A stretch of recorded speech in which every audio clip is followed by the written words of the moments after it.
Welcome back. The conversations continue here in Davos 2025, one of the spaces that's been very exciting for India, not just in 2024, but over the last 2 decades has been the Indian startup space. We've been tracking that story very closely on Young Turks, which turns 23 this year.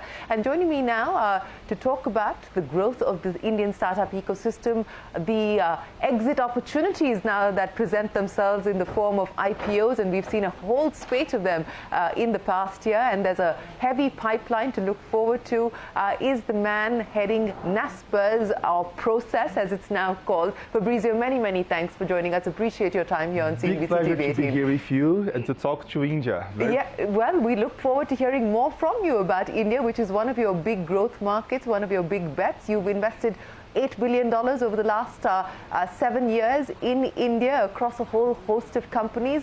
How's it panning out for you? We invested $8 billion and we are just starting. Actually, we didn't start only 5 or 6 years ago. We started many years ago with Ibibo, with Flipkart, now with Swiggy. We just made an IPO of Swiggy this year, with Meesho, with Urban Company, and we further around more than 30 startups that we are supporting in India. And we are not thinking that this is the end for India. We think this is the start. This is the beginning. This is the beginning. We are investing to build one of the most exciting internet scenes in the world. That's the potential that India have. And you call it a unique opportunity. You call India a unique opportunity. Why is that? Definitely. We have a country that is amazingly big, growing, with lots of growth opportunities, and that need internet innovation to keep growing, to keep supplying services to all your population. And more than that, we have disruption happening now.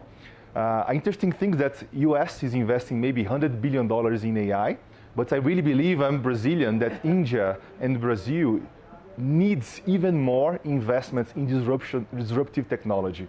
This kind of technology can make education becomes better to 1 billion people, to 5 billion people. It can make healthcare being better for billions of people. So we need to do it very well.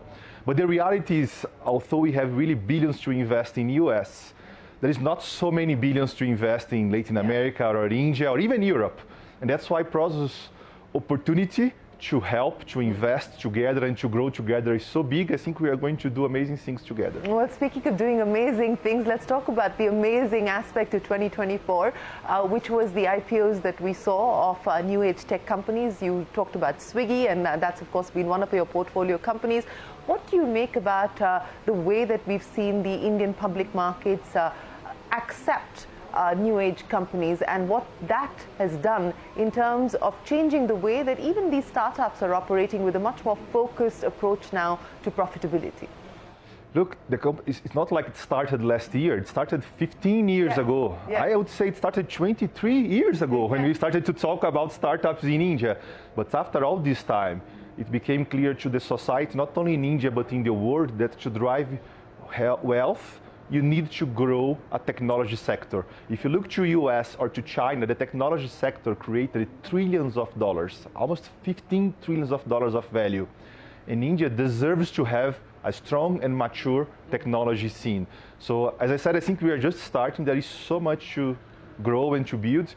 And one more thing, many people think you just need like entrepreneurs and ideas to innovate and create startups, but you need also capital that can invest and take risks.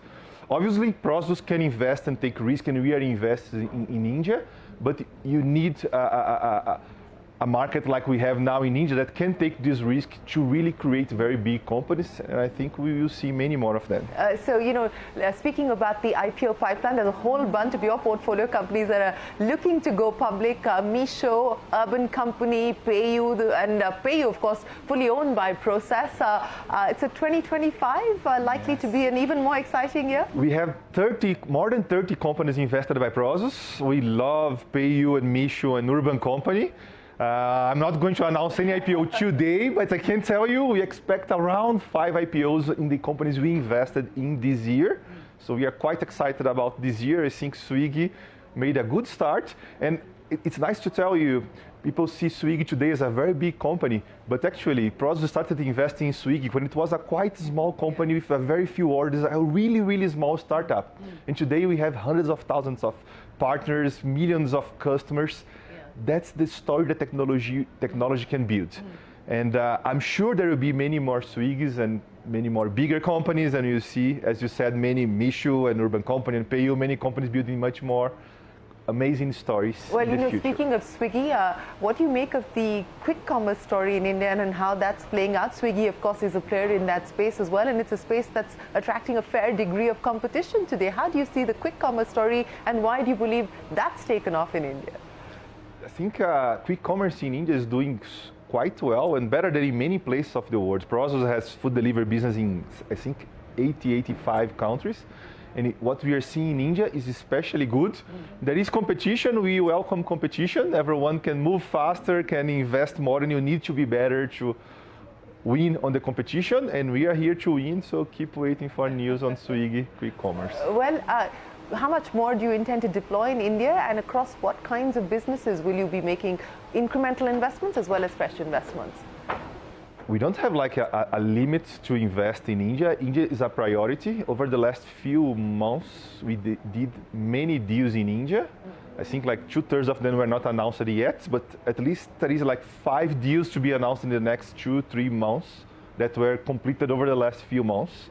So my point is, we are excited, we are committed. Prosus has $10 to $17 billion to invest. India is a big priority. I hope to do many more amazing companies there, together with the local entrepreneurs. This is a partnership. We need innovation, university, we need the government thinking ahead, and I think India government is thinking ahead. Entrepreneurs and some investors. But any sectors in specific that you're going to be focused on? The priority for Prosus is marketplace and fintech on the base of marketplace. I think there's 3 big priorities: marketplace, connecting 1 billion customers with internet services. On the base of that, fintech, enabling that through making the payment easier and enabling credit to customers and to partners. There is a 3rd point that is AI, and I want to reinforce the importance about AI. Sometimes people think, is that a bubble? Are you people over investing? It's just like asking, is iPhone a bubble or internet a bubble? Obviously, a few companies are too expensive. It's part of life, as every new technology. But I would even say 10 years, in 5 years, everything we do will have a lot of AI. Your show, your camera, and everything that we do in our business around us. Yeah, hopefully not me. I won't be replaced. You cannot be replaceable. However, you will be able to reach even more billions of viewers through AI. I hope so. So my point is, India has to lead on that, and we are going to invest a lot in AI in India.